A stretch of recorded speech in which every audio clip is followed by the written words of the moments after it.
Halo, selamat sore.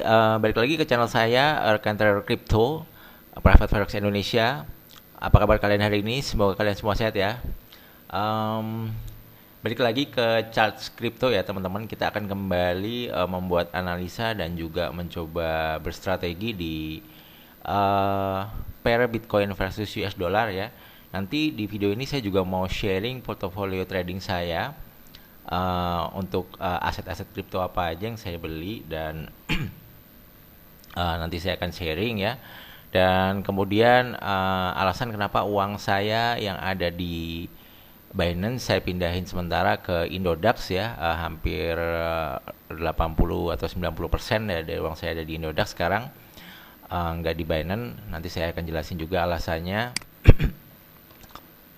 Jadi teman-teman tetap stay tune ya di video ini sampai habis. Tapi sebelum saya mulai sharingnya, saya mau memberikan informasi dulu kepada teman-teman semua mengenai sebuah alat yaitu hardware wallet dari designwallet.com ya, perusahaan asal Korea Selatan ya. Dia menciptakan hardware wallet seperti ini bentuknya ya. Dan saya mau cerita bahwa saya udah punya ini alat ini dan video unboxingnya bisa teman-teman lihat di kolom deskripsi ya. Saya udah share linknya. Dan buat teman-teman yang belum tahu apa itu hardware wallet, itu fungsinya adalah sebagai sebuah brankas ya teman-teman. Jadi ibaratnya kayak teman-teman punya uang yang disimpan di brankas. Nah ini fungsinya sebagai brankas untuk menyimpan aset kripto teman-teman agar lebih aman lagi ya. Kenapa kok perlu disimpan di hardware wallet? Kenapa kok nggak ditaruh aja di wallet yang ada di exchange ya, kayak misalnya Indodax, Binance, Huobi dan lain sebagainya? Ya salah satunya untuk meminimalisir resiko ya teman-teman. Kita tahu bahwa dalam sejarah kripto ini sudah berapa exchange yang akhirnya tutup, kukut, fraud ya, karena banyak hal ya, salah satunya ada yang kena hack dulu, MT Gox ya, jadi dana-dana nasabahnya nggak bisa kembali. Kemudian ada juga dari yang terakhir yang terbaru ini FTX ya, kalau teman-teman tahu itu adalah exchange kedua terbesar setelah Binance katanya, tapi akhirnya fraud juga dan dana saya nggak bisa ditarik di FTX dan exchange-nya sudah tutup.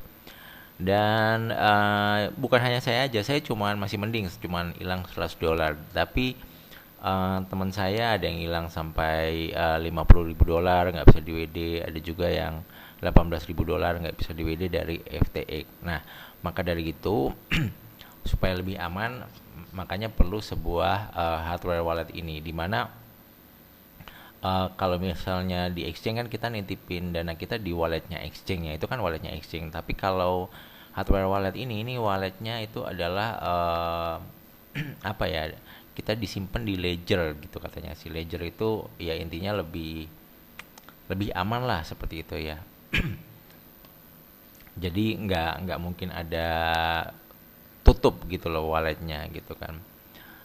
Kalau di exchange ya, kalau exchange-nya tutup ya walletnya juga ikutan tutup, dan exchange itu mungkin nggak transparan ya. Memang secara database kayaknya uang kita ada di sana, ternyata uh, uang yang aslinya tuh nggak ada di sana, misalnya seperti itu. Oke, langsung kita masuk aja ke sini produknya ya. Desain wallet itu ada biometric wallet seperti ini ya. Jadi kelebihannya dari biometric wallet itu, dari desain wallet ini, yang pertama dia support banyak cryptocurrency. Jadi hampir semua kripto bisa disimpan di hardware wallet ini. Kemudian secure private key management. Jadi private key managementnya itu sangat aman ya, karena passwordnya ini tuh di generate atau dibuat saat kita menginstalasi alat ini. Jadi dibuat secara offline ya teman-teman. Jadi untuk kemungkinan dihack sangat kecil sekali ya. Jadi dan ini passwordnya bisa kita simpan, kita tulis di kertas ya kayak gitu, dan kita simpan secara offline. Jadi orang lain tidak ada yang tahu ya passwordnya. Kemudian di sini juga ada large OLED display tentunya di hardware ini. Jadi tampilan layarnya besar, 128 kali 128 kali 128 pixel ya. Kemudian di sini juga ada biometric authentication ya. Jadi keamanan untuk sidik jari. Jadi kita bisa set. Jadi hanya tangan kita yang bisa buka alat ini. Kemudian state of the art security, dia memakai strong protection ya. Maksudnya yang paling kuat lah proteksinya ya untuk private key-nya. Kemudian dalam hal backup dan restoration, misalnya alat ini hilang, dicuri atau kena reset factory setting, itu nggak masalah. Selama kita menyimpan private key manajemennya dengan baik, menyimpan private key-nya dengan baik, maka ini sangat mudah untuk direstorasi atau di recovery. Nah, mungkin teman-teman penasaran berapa sih harga dari hardware wallet ini? Nah, untuk harga dari hardware wallet ini, teman-teman bisa cek link di kolom deskripsi ya. Bisa diklik aja, nanti muncul ke sini ya. Jadi harganya itu hanya $129 aja teman-teman, dari $159 ini harga secara umum ya. Jadi kalau beli dari link yang ada di kolom deskripsi ini diskon $30. Dan ini nanti langsung dikirim dari Korea Selatan secara aman ya, bisa menggunakan DHL Express ya teman-teman. Nah, teman-teman bisa dibaca juga di sini kelebihannya apa aja ya. Nah, ini biometric authentication bla bla bla tadi udah disebutin juga ya. Nah, ini yang tadi nggak disebutin, di sini ada Bluetooth. Nah, dan hassle free firmware update dan segala macamnya. Nah, kalau teman-teman beli dua sekaligus, ini harganya lebih murah lagi. Dari harga secara umum $318, kalau teman-teman beli dari link yang saya kasih di kolom deskripsi ya. Jadi link untuk pembelian dua sekaligus juga berbeda. Itu teman-teman dapat harga hanya $219 aja. Jadi teman-teman diskon hampir $100 ya. Kalau dirupiahkan lebih hemat $1,500,000. Jadi lumayan kan, $1,500,000 bisa buat beli macem-macem ya teman-teman. Jadi kalau menurut saya, kalau teman-teman serius di kripto untuk invest dan teman-teman investnya dengan uang yang cukup besar, maka untuk lebih aman lagi menurut saya bisa dibeli untuk hardware wallet ini. Jadi aset kriptonya teman-teman disimpan di sini aja untuk lebih aman lagi. Jadi kayaknya mungkin segitu dulu aja ya untuk sharing dari hardware wallet dari designwallet.com, perusahaan asal Korea Selatan. Semoga bermanfaat ya informasi yang saya berikan, dan saya balik lagi ke chart ya. Jadi kita lanjutin lagi pembahasan mengenai kriptonya teman-teman. Nah, kalau teman-teman lihat video analisa saya sebelumnya ya di Bitcoin ini, saya bilang kalau saya mau beli Bitcoin kalau pas harga koreksi di area demand ini, dan ternyata kemarin harga turun sampai sini 21.600. Saya juga mulai kulakan lagi. Jadi saya udah kulakan dari bawah, TP di atas, turun ke bawah, saya kulakan lagi mungkin dari sini saya kulaan, saya diemin, dan kemarin lusa kalau nggak salah secara mengejutkan harga naik cukup signifikan ya, dari 21.500 sampai 25.200. Jadi itu naik hampir $4.000 ya teman-teman. Itu sih kenceng ya. Dan tapi juga karena naiknya terlalu kenceng, bandingan turun pun juga kenceng di sini. 25.000 turun ke sampai 23.500. Tapi kemarin saya nggak berharap kalau harga akan turun di bawah level resisten yang sudah di break ini. Jadi mungkin turunnya sampai 23.000, 24.000 lah katakanlah ya. Kemudian harga stay di atas ini. Ternyata sekarang harga stay di bawah resisten yang sebelumnya. Jadi ini tanda tanya apakah nanti harga bisa melanjutkan pergerakan turunnya atau bisa mantul lagi. Kalau menurut saya, untuk harga bisa naik lebih lanjut, maka harga perlu bermain di atas $24.000 ya teman-teman. Kalau kondisinya seperti ini masih ada kemungkinan harga mungkin koreksi lebih jauh. Dan secara teknikal, kenapa kok kemarin harga waktu di 25.260 ini mantul? ternyata saya lihat di time frame weekly dia terpantul di middle BB ya. Middle BB 48 ya.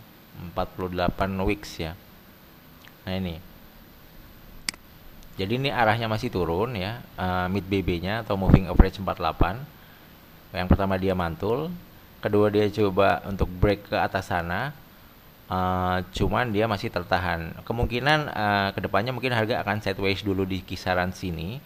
Kemudian kalau memang dia lanjut, dia akan melanjutkan pergerakan naiknya sampai 29.300 atau 32.000 dan yang terjauh 34.000 dolar ya teman-teman. Kenapa saya masih expect ini kedepannya Bitcoin bergerak naik? Di video sebelumnya saya sudah jelasin juga. Di time frame only ini sudah jelas kelihatan pola Morningstar di sini, ya, bearish, semacam sideways, kemudian dia bullishnya juga kenceng banget di sini, body candlenya panjang ya, artinya buyers masuk secara signifikan di sini. Nah makanya kemarin pas waktu turun, waktu ada koreksi turun di bulan ini kan bulan Januari, waktu ada koreksi di bulan Februari, saya berusaha untuk beli sebanyak mungkin Bitcoin dan ternyata naik dan sempat profit lumayan. Akhirnya karena turun lagi nih profitnya berkurang lagi sekarang. Nah nanti ini candle monthly masih lama close-nya. Saya harap ini close-nya paling nggak bisa bullish ya. Kalau perlu bullish break di atas 25.000. Seperti itu teman-teman. Dan close candle ini masih lama ya, masih kira-kira 13 harian lagi ya, masih lama. Jadi masih banyak kemungkinan. Oke, kita lihat yang paling dekat dulu, candle weekly ya. Candle weekly ini close-nya ini masih di hari Senin pagi ya. Jadi masih lama, masih sekitar 2 harian lagi ya. Jadi sabar, tapi saya berharap close-nya weekly ini juga bisa close candlenya di atas body candle high ini. Jadi di atas 23.700 close-nya. Kalau itu bisa close di atas 23.700 dolar, saya masih yakin pergerakan Bitcoin masih bisa lanjut naik. Tapi kalau close di bawah ini mungkin bisa tertahan sementara waktu sideways sambil menunggu arah selanjutnya mau ke mana. Nah, seperti itu. Tapi saya yakin harga masih bisa naik lebih lanjut lagi ya berdasarkan time frame monthly ini. Yang nggak tahu mungkin apa di bulan Februari mungkin doji dulu, baru nanti di bulan Maret ada kenaikan yang signifikan lagi seperti ini ya. Soalnya kalau kita lihat di tahun 2019 ya, 2018 kan nih bearish market. Di 2019 ketika muncul candle dengan yang panjang-panjang ini ya, terutama monthly, maka itu tanda-tanda sudah masuk bull lagi ya. Nah, saya bandingkan di sini, ini sudah mulai ada bull yang panjang seperti ini. Saya pikir ini tanda-tanda juga, karena kalau saya belajar pola pembalikan ya, yang teman-teman bisa lihat ini low high low ya. Jadi ini kayak Quasimodo teman-teman. Jadi kalau ini di break, ini buat high di sini, ini yang low yang di sini ini di break turun. Nah ini pola pembalikan. Nah biasanya kalau ini turun dia bisa retest ya, bisa retest penurunnya sampai 19.000 dolar ya. Artinya di low yang ini nih, di sini nih, di sini. Jadi bisa kayak head and shoulder. Jadi ini gini ya, bayangin ini shouldernya ya, ini break. Nah ini nanti bisa turun sampai shouldernya lagi, tapi semoga aja enggak. Kalau seandainya kata nanti turun sampai shouldernya, teman-teman wajib kulakan Bitcoin yang banyak, itu saran saya sih ya. Tapi itu resiko ditanggung teman-teman ya. Ini cuman menurut analisa saya, bisa benar bisa salah ya teman-teman. Tapi kalau saya pribadi, saya kemungkinan besar mau beli lagi Bitcoin dalam jumlah banyak kalau harga bisa turun sampai 19.000 dolar lagi kalau ya. Tapi kalau enggak ya mungkin saya akan hold yang ada sementara ini ya. Nah, portofolio coin Bitcoin saya yang ada sementara ini saya mau sharing ya teman-teman. Ini ada di Indodax. Kenapa saya pindahin ke Indodax? Karena di Binance itu kemarin ada kasus-kasus BUSD yang sama Paxos itu ya, sama SEC, akhirnya daripada nanti takutnya kenapa-napa kayak FTX, jadi sebagian besar uang saya pindahin ke Indodax dulu. Nah, teman-teman bisa lihat portofolionya di sini. Saya udah nyetok Bitcoin 0,245 BTC ya. Ini senilai sekian IDR. By the way, teman saya ini nyetok Bitcoin itu ada 22 apa 23 koin gitu. Itu banyak banget, itu senilai MM-an ya pastinya ya. Dia udah nyetok sebanyak itu. Dia yakin kalau Bitcoin masih bisa naik sampai paling nggak $30.000. Nggak tahu kapan naiknya, tapi kemungkinan besar di tahun ini bisa sampai situ. Nah, ini kebetulan nih USDT yang saya sisain ya teman-teman. Jadi ini jadi itu tadi untuk worst case scenario, kalau seandainya dia turun lagi ke $19.000, maka saya mau nyetok sisa USDT saya ini. Cuman kalau seandainya dia nggak turun lagi, ya udah ini aja di hold ya yang ada ya Bitcoinnya. Kemudian ini altcoin saya ada Chainlink, Ravencoin, Polkadot, Solana, Cardano, ini Theta, Nil Protocol, Ripple, Koti, ya ini kecil-kecil ya, koin-koin micin ya, Jazz, Gala, Visis ya, Dogecoin, nah ini cuma dikit lah. Nah udah nggak ada lagi. Jadi memang mayoritas saya nyimpen aset di Bitcoin karena saya masih percaya Bitcoin itu adalah aset yang kuat ya. Seperti itu ya. Kalau koin micin mau beli banyak agak serem juga ya karena volatilitasnya tinggi banget. Kalau di Bitcoin memang volatilitasnya nggak tinggi tapi lumayan aman lah di sini ya. Karena untuk dapetin Bitcoin juga pertama nggak mudah ya, perlu mining dan segala macam. Jadi lebih percaya aja sih ke Bitcoin karena ini juga mother of coin ya daripada altcoin. Nah ini ya, saya udah sharing aset trading saya ya, mau diikutin monggo, nggak diikutin ya nggak apa-apa. Saya cuma sharing aja ya, siapa tahu bisa terinspirasi. Jadi mungkin segitu dulu aja ya teman-teman untuk sharing analisanya ya. Ini coba saya ulangin lagi sedikit. Jadi semoga aja nih harga bisa bermain di atas $24.000 lagi karena ini level kritikalnya ya. Kalau ini breakout ya 24.000, maka mungkin dia bisa lanjut bergerak naik lagi. Cuman kalau ini harga terus bermain di bawah 24.000, kemungkinan harga bisa koreksi turun dulu balik lagi ke 21.600.